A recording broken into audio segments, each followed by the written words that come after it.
Welcome to plant diet recipes viewers and friends. இன்றைக்கி நம்ம பார்க்க போகிறது வந்து வாழைக்காய் குழம்பு தான் பார்க்க போகிறோம். இதுக்கு வந்து 1/2 ஸ்பூன் கடுகு, 1 ஸ்பூன் வந்து சீரகம், 1 ஸ்பூன் வந்து வெந்தயம், அப்புறமா மணத்தக்காளி காய் வந்து ஒரு 3 ஸ்பூன் ஆட் பண்ணியிருக்கேன். கடுகு வந்து பொரியறதுக்கு வந்து ஒரு 1.5 ஸ்பூன் எண்ணெய் ஊற்றி கடுகு பொரிய வச்சாச்சு. இப்போ தக்காளி வந்து ஒரு 4 பெரிய சைஸ் தக்காளி எடுத்துகிட்டு தக்காளி வந்து ஒரு ஸ்பூன் போட்டுட்டு உப்பு போட்டுட்டு வதக்க ஆரம்பிச்சிருக்கேன். உப்பு வந்து தக்காளியோட ஏன் போடுறோன்னா தக்காளி வந்து குயிக்காக வதங்கிடுன்றதுக்காக. இது குழம்பு மெத்தடில் பண்ணுறதுனால தக்காளி நல்லா பேஸ்ட்டாக ஆகிற வரைக்கும் நல்லா நம்ம வதக்கிக்கணும். மீன்வைல் நான் என்னோடய சேனலை எல்லாருமே சப்ஸ்கிரைப் பண்ணுங்கள், லைக் பண்ணுங்கள், ஷேர் பண்ணுங்கள், கமெண்ட் பண்ணுங்கள். உங்கள் ஃப்ரெண்ட்ஸ் அண்ட் ரிலேட்டிவ்ஸ்க்கும் ஷேர் பண்ணுங்கள், அவங்களையும் சப்ஸ்கிரைப் பண்ண சொல்லுங்கள். இப்போ நான் போட்ட வீடியோஸ் எல்லாமே பார்த்தீங்கன்னா பிளாண்ட் டயட் தான். இது எஸ்பெஷலி ஃபார் அல்சர் பேஷண்ட்டு, அப்புறம் கேஸ்ட்ரோ ப்ராப்ளம் இருக்கிற பேஷண்ட்ஸ்க்கு, அப்புறம் போஸ்ட் ஆப்ரேட்டிவ் கேரில் இருக்க பேஷண்ட்ஸ்க்கெல்லாம் காரம் இல்லாத எப்படி சாப்பிட்றது, காரம் மசாலா இது எதுவுமே போடாமல் பிளாண்டாக எப்படி செய்கிறது, பட் ஆனால் டேஸ்டியாகவும் எப்படி பண்ணுறதுன்றதை பற்றி தான் என்னோடய அடுத்தடுத்த ரெசிபீஸ் எல்லாமே. ஸோ அதனால் உங்கள் ரிலேட்டிவ்ஸ்க்கோ இல்லை உங்கள் ஃப்ரெண்ட்ஸ்லையோ யாருக்காவது அல்சர் இருந்ததுன்னா இந்த டைப் ஆஃப் ஃபுட்டு வீடியோஸை வந்து அவங்களுக்கு வந்து சஜஸ்ட் பண்ணுங்கள், அவங்களுக்கு வந்து ஷேர் பண்ணுங்கள்.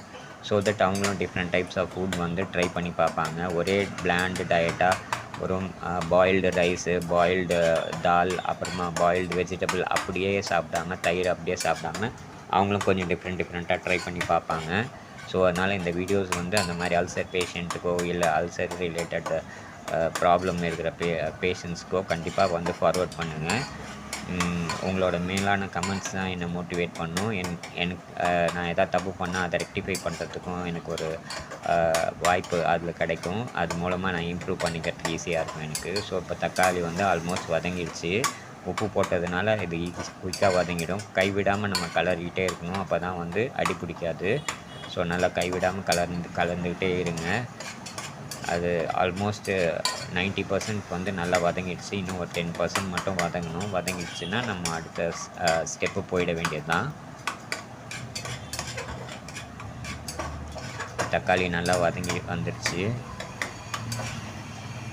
ஸோ கேஸை வந்து லோ ஃப்ளேமில் வச்சு தான் நீங்கள் வதக்கணும், இல்லை மீடியம் ஃப்ளேமில் வச்சு தான் வதக்கணும். ஹை ஃப்ளேமில் வச்சு வதக்குனிங்கன்னா தீஞ்சிடும்.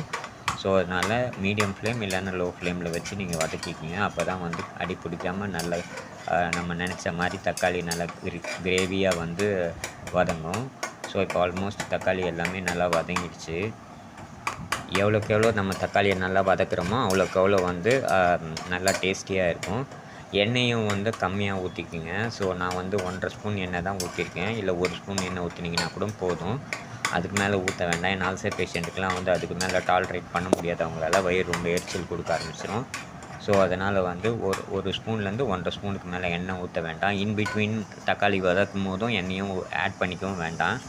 இப்போ வந்து நான் கொஞ்சம் டெசிகேட்டட் கோகோனட் ஆட் பண்ணிக்கிறேன். ஏன்னா வந்து கொஞ்சம் குழம்பு வந்து நான் தேங்காய் அரைச்சி ஊற்றுன மாதிரி வைக்கலாம் அப்படின்றதுக்காக கொஞ்சம் டெசிகேட்டட் ஒரு 5 ஸ்பூன்ஸ் ஆஃப் டெசிகேட்டட் கோகோனட் வந்து போட்டுட்டு அதையும் நல்லா வதக்கிக்கிறேன். ஸோ அதுவும் நல்லா அதோட அந்த தக்காளி தொக்கு மாதிரி நம்ம இது பண்ணோம் இல்லைங்களா, அதோட நல்லா பிளெண்ட் ஆகி வரணும். கூடவே கருவேப்பிலை வந்து 3 கொத்து போட்டுக்கிறேன். போட்டு அதையும் நல்லா கலரிக்கலாம், அதையும் வதக்கிக்கலாம். வதக்கிக்கினதுக்கப்புறமா தான் அது ஃப்ளேவர் கொடுக்கும். ஸோ அதனால தான் அதையும் நல்லா போட்டு வதக்கிக்கிறேன். மீன்வைல் வந்து லோ ஃப்ளேமில் வச்சு நீங்கள் வதக்கிக்கிங்க. அப்போ தான் அடி பிடிக்காமல் நம்ம நினச்ச மாதிரி வரும்.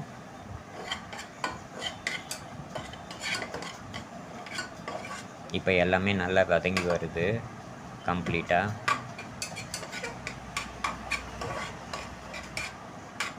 மீன்வைல் நம்ம ஒரு மீடியம் சைஸ் வாழைக்காவை வந்து தோல் எல்லாத்தையும் உரிச்சிட்டு நல்லா பீல் பண்ணிவிட்டு சின்னதாக கட் பண்ணி வச்சுருக்கேன். ஒரு நெல்லிக்காயும் இதில் ஆட் பண்ணிக்கிறேன். நெல்லிக்காய் லிவருக்கு ரொம்ப நல்லது. ஸோ அதனால தான் நெல்லிக்காய் வந்து ஆட் பண்ணியிருக்கேன். கூட அது நல்லா கொஞ்சம் புளிப்பாக நல்ல ஃப்ளேவரும் கொடுக்கும்.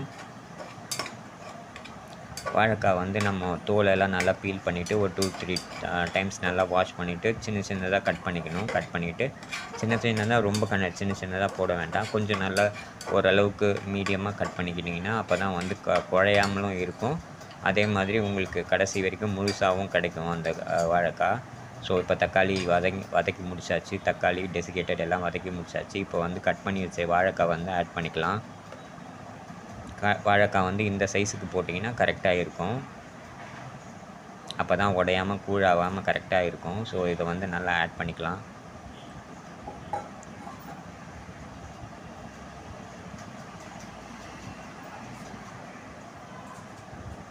வாழைக்காய் ஆட் பண்ணி முடிச்சாச்சு. இப்போ அதையும் கூட நம்ம நல்லா கலரிக்கலாம். அந்த தக்காளி தொக்கோட நம்ம கிரேவி மாதிரி ரெடி பண்ணோம் இல்லைங்களா, அதோட நல்லா கலந்து விட்டுக்கலாம். ஸோ தட் அந்த எசன்ஸ் எல்லாமே வந்து நாலா பக்கமும் வாழைக்காயில் வந்து ஸ்ப்ரெட் ஆகும். ஸோ அதனால் அதையும் நல்லா கலந்து விட்டுக்குங்க. இதை வந்து கேஸ் வந்து சுவிட்ச் ஆஃப் பண்ணிகிட்டே நீங்கள் வந்து கலந்து விடலாம். ஆன் பண்ணி வச்சுட்டு தான் கலரணுன்றது அவசியம் கிடையாது. ஏன்னா நம்ம வதக்க போகிறது கிடையாது. வாழைக்காய் வதக்குனிங்கன்னா ரொம்ப கூழ் ஆகிடும். ஸோ அதனால் வதக்க போகிறது கிடையாது. நான் வந்து கேஸ் ஆஃப் பண்ணி வச்சுட்டு தான் இப்போ நல்லா கலரி விடுறேன் எல்லாத்தையுமே. நீங்கள் பார்த்தீங்கனாலே தெரியும், இப்போ வாழைக்காயில் மசாலா எல்லாமே கலந்துருக்கு லைட்டாக. இன்னும் கொஞ்சம் கூட கலந்தோம்னா நல்லாயிருக்கும்.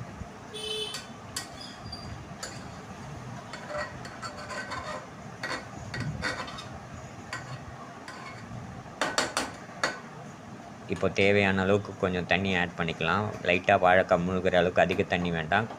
லைட்டாக வாழைக்காய் மூழ்கிற அளவுக்கு தண்ணி வச்சுட்டு குக்கரோட லிட்டு போட்டு ஒரே ஒரு விசில் வச்சு எடுத்திங்கன்னா போதும், ஹை ஃப்ளேமில் வச்சு. ஏன்னா வாழைக்காய் அதிக சூடு தாங்காது. மறுபடியும் வேறு நம்ம கொதிக்க வைக்க போகிறோம். அதனால் ஒரே ஒரு விசில் வச்சு எடுத்துக்கோங்க ஹை ஃப்ளேமில். மீன்வைல் விசிலும் வந்துடுச்சு, அந்த ஒரு விசிலும் வந்துடுச்சு. பார்க்குறதுக்கு இப்படி தான் இருக்கும். இதோட வந்து நம்ம புளி கரைச்சல் ஆட் பண்ணிக்கலாம். புளி கரைச்சலில் வந்து நான் இன்றைக்கி வந்து 1.5 பட்டை புளி, அப்புறமா 3 ஸ்பூன் அரோட்டி மாவு, அப்புறம் 1.5 ஸ்பூன் வந்து உப்பு ஆட் பண்ணியிருக்கேன். உப்பு வந்து உங்களுக்கு தேவையான அளவுக்கு நீங்கள் ஆட் பண்ணிக்கோங்க. 1.5 ஸ்பூன்னா 1.5 ஸ்பூனே போட வேண்டாம். உங்களுக்கு எந்த லிமிட் தேவையோ அந்த லிமிட் நீங்கள் போட்டுக்குங்க, அது போதும். இப்போ அந்த புளி கரைச்சலோட அந்த நம்ம வேக வச்சு இந்த வாழைக்காவை நல்லா கலந்து விட்டுக்கலாம். ஸோ தட் நாலா பக்கமும் வந்து அந்த புளி கரைச்சல் வந்து அதோட பிளெண்ட் ஆகிடும், அந்த குழம்போட பிளெண்ட் ஆகிடும். இப்போ கொஞ்சம் குக்கரை நல்லா இப்படி கலந்து விட்டுக்கலாம். ஸோ தட் எல்லா இடமும் வந்து ஈவனாக வந்து அந்த புளி கரைச்சல் வந்து கலந்துரும். ஸோ இப்போ வச்சுட்டு ஆன் பண்ணி விட வேண்டியது தான். ஆன் பண்ணியாச்சு. ஆன் பண்ணிவிட்டு நீங்கள் ஒரே ஒரு விசில் வச்சா போதும், அப்படி இல்லைனா 10 நிமிஷம் வச்சா போதும். அதுக்கு மேலே கொதிக்க வைக்காதீங்க, ஏன்னா வாழைக்காய் வந்து கூழாக போயிடும்.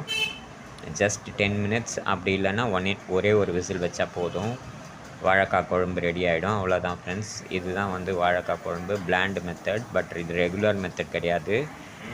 காரமே இல்லாமல் மசாலா எதுவும் போடாமல் பிளாண்டாக அல்சர் பேஷண்ட்டுக்கும் வயிறு ப்ராப்ளம் இருக்கிற பேஷண்ட்டுக்காகவும் போட்டது. ஈவன் கிட்ஸ் எல்லாம் கூட இதை சாப்பிட்லாம். அவங்களுக்கு கூட காரம் அதிகம் விருப்பப்பட மாட்டாங்க.